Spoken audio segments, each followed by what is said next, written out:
ഉരുൾപൊട്ടൽ തകർത്തെറിഞ്ഞ വയനാട് മുണ്ടക്കൈയിലും ചൂരൽമലയിലും കാണാതായവർക്കായി 5-ാം നാളും ഊർജിത തെരച്ചിൽ. 6 മേഖലകളായി തിരിച്ചാണ് ഇന്നത്തെയും പരിശോധന. മണ്ണാഴങ്ങളിൽ പുതഞ്ഞുപോയവരെ കണ്ടെത്താൻ അത്യാധുനിക സംവിധാനമായ ഐബോർഡ് ഉടനെത്തിക്കും.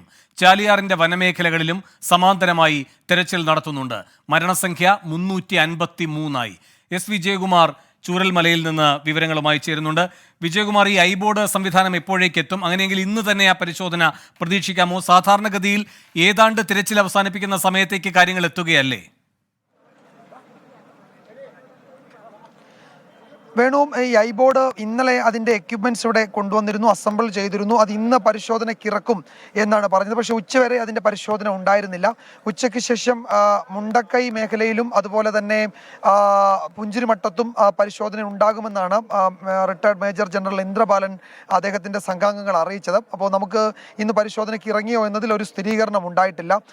ഇന്ന് കാലാവസ്ഥ കുറച്ച് അനുകൂലമായിരുന്നു, പക്ഷേ ഇടയ്ക്കിടെ മഴ ചാറ്റലുണ്ട്. കാര്യമായ മഴ പെയ്താൽ മാത്രമേ അതിൻ്റെ പരിശോധനയ്ക്ക് പ്രതിസന്ധി ഉണ്ടാകാറുള്ളൂ. ചെറിയ മഴയാണെങ്കിൽ അത് ഐബോർഡ് പരിശോധന നടത്തുന്നത് നമ്മൾ ഷിരൂരിൽ കണ്ടതാണ്. അപ്പോൾ ഇവിടെയും ആ പരിശോധനയ്ക്ക് മറ്റു തടസ്സങ്ങൾ ഉണ്ടാകില്ല. അപ്പോഴത് ഇന്ന് തുടങ്ങിയിട്ടുണ്ടാകണം എന്നാണ്, ഇന്നലെ അല്ലെങ്കിൽ ഇന്ന് ഉറപ്പ് എന്നാണ് ഇന്നലെ റിട്ടയർഡ് മേജർ ജനറൽ ഇന്ദ്രബാലൻ അദ്ദേഹത്തിൻ്റെ ടീം അറിയിച്ചത്. അപ്പോൾ ഇന്ന് അത് പരിശോധന നടത്തുന്നുണ്ട് എന്ന് തന്നെയാണ് ഞാൻ കരുതുന്നത്. ഇത് കൂടാതെ കുറച്ച് ഈ ആർമിയും എയർഫോഴ്സും ഉപയോഗിക്കുന്ന ചില റഡാറുകൾ കൂടി ഇവിടേക്ക് സേനാ വിഭാഗങ്ങൾ കൊണ്ടുവരുന്നുണ്ട് തുടർ തെരച്ചിലിന് വേണ്ടി എന്നറിയുന്നു. ഇതിൽ ഏറ്റവും വലിയ പ്രതിസന്ധി വേണു പറഞ്ഞതുപോലെ തന്നെ ഇപ്പോൾ തെരച്ചിൽ അന്തിമഘട്ടത്തിലാണെന്ന് മുഖ്യമന്ത്രി പിണറായി വിജയൻ അദ്ദേഹത്തിന്റെ വാർത്താ സമ്മേളനത്തിൽ പറഞ്ഞു. അപ്പോൾ അന്തിമഘട്ടത്തിലാണ് തെരച്ചിൽ എങ്കിൽ എങ്ങനെയാണ് നമുക്ക് ഈ പറയുന്ന കാണാതായി എന്ന് പറയുന്ന ആളുകളുടെ വിവരം കിട്ടുക എന്നതിനെപ്പറ്റി അതിൻ്റെ ഒരു വിശദാംശങ്ങൾ സർക്കാർ പറഞ്ഞിട്ടില്ല. ഈ കാണാതായവർ എവിടെ പോയി? ഇപ്പോൾ മുണ്ടക്കൈയിൽ തെരച്ചിൽ നടത്തി, പക്ഷേ അവിടെ ഇന്ന് കാര്യമായ റിക്കവറി ഉണ്ടായിട്ടില്ല. പുഞ്ചിരിമട്ടത്ത് തെരച്ചിലുണ്ട്, അവിടെയും കാര്യമായ റിക്കവറി ഇല്ല.